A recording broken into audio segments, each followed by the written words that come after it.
सबको मेरी ओर से जय यीशु की। तो आज हम पहुंच चुके हैं प्रभु यीशु मसीह के दुखभोग के समय यानी कि लेंट सीज़न के 23वें दिन में। और आज की हमारी उपवास प्रार्थना और मेडिटेशन का विषय है बी ऑप्टिमिस्टिक, आशावादी होना। आशा के बारे में हम पवित्र बाइबल में बहुत जगह पर पढ़ते हैं।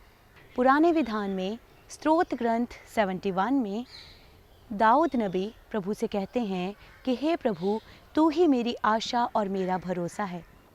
उसी तरह नए नियम में संत पौलुस हमें सिखाते हैं हिब्रूज चैप्टर 6 में कि आशा ही हमारी आत्मा का दृढ़ लंगर है। लेकिन एक्चुअल में ऑप्टिमिस्टिक होना या पॉजिटिव थिंकिंग रखना है क्या?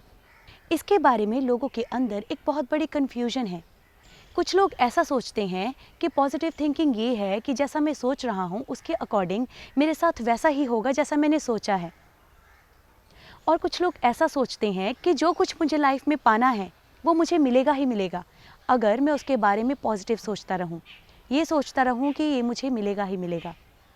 और कुछ लोग ये सोचते हैं कि अगर मैं ऐसा सोचूं कि लाइफ में इन फ्यूचर मेरे साथ बुरा होगा तो मेरे साथ बुरा होगा, लेकिन उसके बदले अगर मैं ये सोचूं कि इन फ्यूचर लाइफ में मेरे साथ कभी बुरा होगा ही नहीं, सब कुछ अच्छा ही अच्छा होगा, तो मेरे साथ सब कुछ अच्छा होगा, ये भी पॉजिटिव थिंकिंग नहीं है। एक्चुअल में ये सारे थिंकिंग्स अनरियलिस्टिक विशफुल थिंकिंग्स हैं और कुछ नहीं है। इसका रियलिस्टिक ऑप्टिमिज्म से कोई कनेक्शन नहीं है, कोई लेना देना नहीं है। इसके साथ मिलता जुलता एक एग्जाम्पल है।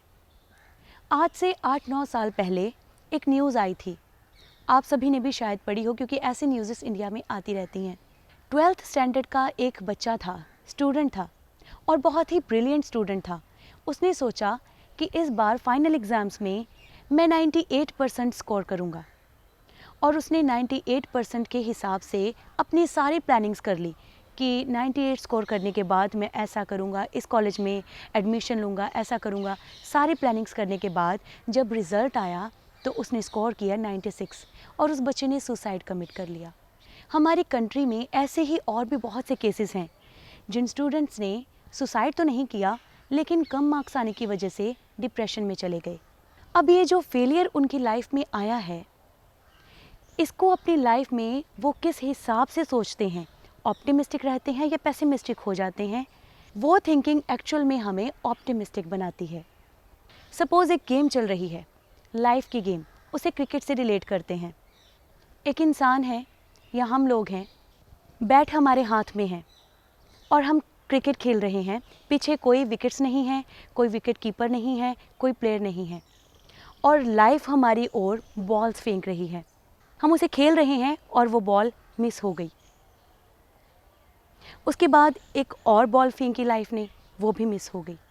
उसके बाद एक और बॉल, तीसरी बॉल, उसके बाद चौथी बॉल, पांचवी बॉल, सारी की सारी मिस हो गई। उसके बाद एक लास्ट बॉल आई।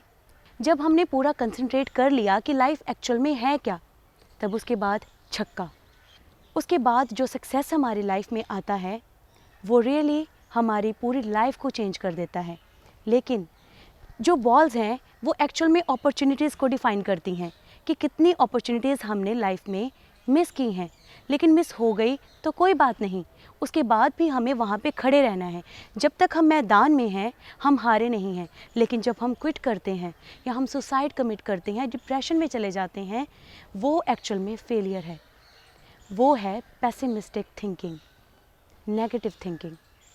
एक्चुअल में जब तक हम मैदान में खड़े हैं और खेल रहे हैं, लाइफ की अपॉर्चुनिटीज़ को रिसीव कर रहे हैं, चाहे वो मिस हो रही हैं या वो यूटिलाइज हो रही हैं, वो एक्चुअल में ऑप्टिमिस्टिक थिंकिंग है। तो आज हमें प्रभु से यही मांगना है कि प्रभु, सिचुएशंस, सर्कमस्टेंसेस कैसे भी हों, हमें हर सिचुएशन में ऑप्टिमिस्टिक रहना सिखाएं। हम किसी भी अपॉर्चुनिटी को मिस करने के बाद उससे हार ना मानें, बल्कि मैदान में डटे रहें, खड़े रहें। जिस तरह यहोशू खड़ा रहा, जिस तरह गिदोन खड़ा रहा, जिस तरह दानियल खड़ा रहा, सदरक मेशक अबेदनगो खड़े रहे, हमें भी उनके समान बनाएं। हमें हालातों के साथ लड़ना सिखाएं। चलिए प्रार्थना करते हैं। धन्यवाद करते हैं प्रेमी पिता आज के दिन के लिए, इस समय के लिए, आज के इस टॉपिक के लिए, बी ऑप्टिमिस्टिक, आशावादी होना। होने दे प्रभु कि ये जो टर्म है जब हम सुने या जब कभी हमें लाइफ में इसके साथ एक्सपीरियंस करना पड़े, तब हम हमेशा ऑप्टिमिस्टिक ही रहें, हम पॉजिटिव ही रहें। और वो एनर्जी हमें आपसे मिलती है, आपके पवित्र वचन से मिलती है। होने दे प्रभु कि जब वर्स्ट सिचुएशंस आती हैं, तब हम आप पर भरोसा रखें, जिस तरह दाऊद नबी ने रखा और संत पौलुस ने रखा, क्योंकि आशा ही हमारी आत्मा का दृढ़ लंगर है, जो हमें टलने नहीं देती है, हमें हिलने नहीं देती है। होने दे प्रभु कि आपका फजल, आपका अनुग्रह हम पर बना रहे और हम ज़िंदगी को जीना सीखें ऑप्टिमिस्टिक नज़रिए से। इस प्रार्थना को हम आप ही के इकलौते पुत्र, हमारे उद्धारकर्ता यीशु ख्रीस्त के नाम से मांगते हैं, आमीन। तो यही है हमारी आज की उपवास प्रार्थना का विषय। इस पर मेडिटेट करें, मनन करते रहें। प्रभु आपके साथ है। God bless you all.